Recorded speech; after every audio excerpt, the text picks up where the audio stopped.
Good evening. I thought I'd talk about decals today. So this is my method now. Let's start at the top. This is a wet palette. This is an Army Painter wet palette. It doesn't have to be an expensive one because it's not actually going to be used for painting. I'm using it for decals. So I have the sponge pad in the bottom of here. None of the greaseproof paper is required. I'll put some water in it. I'm going to put some decals in it. Now, these have actually already been in briefly. The benefit of the wet palette is that the decals sit on the pad, they don't float away, and then you can bring them onto this piece to work with them. We're decaling a Corvette. Here's one I prepared earlier. This is the sister car, this is the 63 car, this is the 64 car. And we're doing, first of all, we're going to do these two stripes that go on the top. So we have the hood. Now, getting decals to conform to complex shapes is not the easiest thing in the world, and people do get very het up about it. And I do the same. And there are a whole host of chemical solutions to this, which I don't use. So here we have decal in place. There we are. Decal is roughly where we want it to be. I can hear people all over the world screaming, it's a transfer, it's a water slide. No, it's whatever you want to call it. So we have our decal in place. We are going to gently brush out excess fluid from underneath. This is an Decal decal. So it was a one piece with carrier film item, and I've trimmed it quite close because you have to with this variety, this type of decal, otherwise you end up with acres of carrier film, which I don't really want.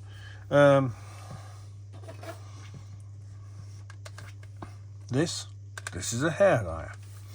I don't have a great deal of need for the hairdryer anymore. We're going to put the heat to setting 2. Or we're going to put the fan to setting 1.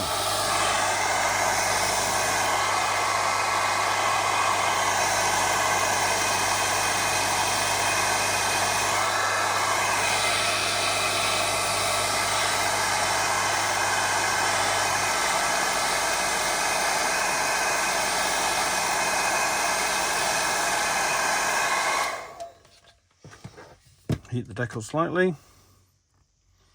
This is quite an old brush. This is quite a firm, broad brush. I'm going to do this and just gently coax down the decal onto the detail on the model.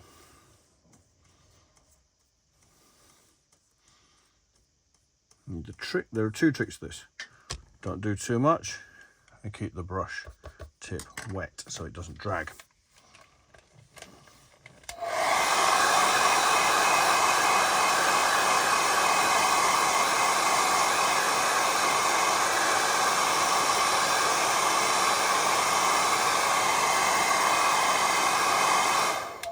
Don't be tempted to go too hot straight away.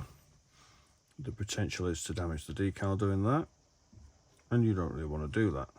What you want to see, and you'll see it here, is that it's starting to curve around edges and it's starting to flatten down in here and here.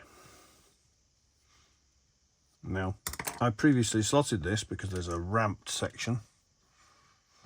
I'm going to get a very sharp, in fact this is a brand new number 10A blade, and just nick that a little further, just to give it that little bit more depth, because I obviously didn't cut it far enough.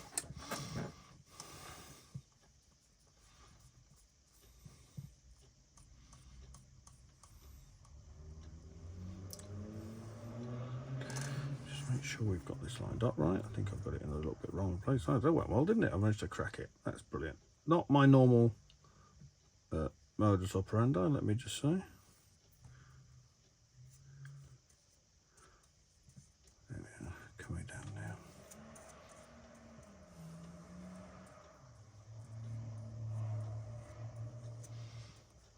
it's now settling into the detail.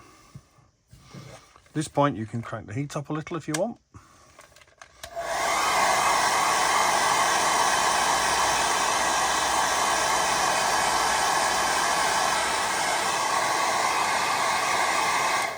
Tell you what, let's zoom in a little bit more. You should be able to see it a bit better now. There we go.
Tip of a finger,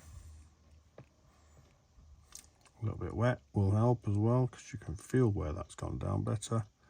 Make sure it's wet. Go to the reverse and just repeat that process so that it's rolling around that edge and around that edge there.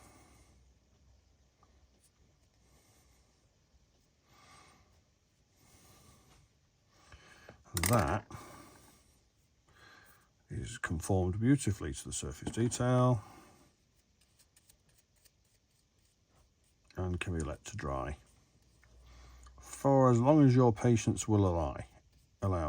In my case, that's going to go in the dehumidifier probably overnight when I finish putting the rest of the decals on it in a minute.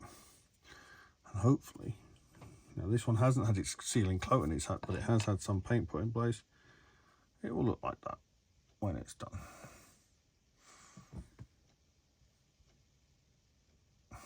Okay, so I'll do the roof one and then we'll go from there. My hairdryer has a hangy hook on the back, and in the corner of my bench there is a hook for it to hang on when I'm not using it, which does make life a little bit easier.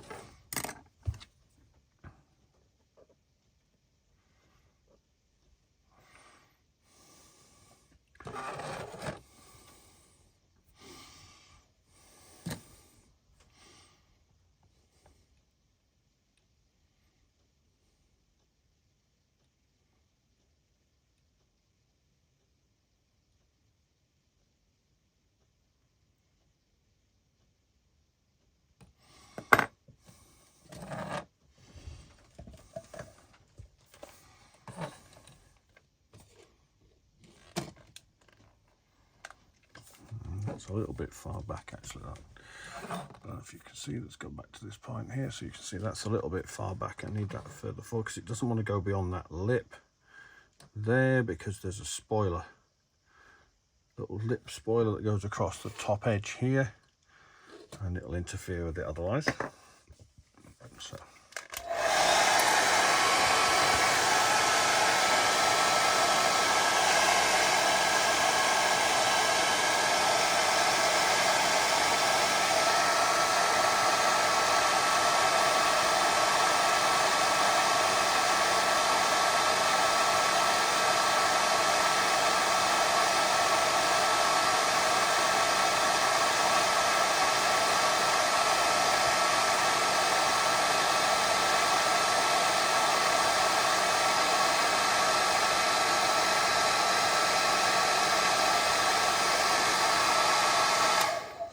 the little vertical stabbing motions actually will push the decal down into that panel line a little bit, and then later on when it's a bit drier you can cut it and redo it and apply whatever panel line sealer you wish. So you should end up with something that looks like that when it's done. Obviously there are extra decals on here to put on later. But there you go. A simple process for applying water slide decals of any kind without the use of solvents and chemicals, which can damage your background paint finish. There you go. Thank you very much.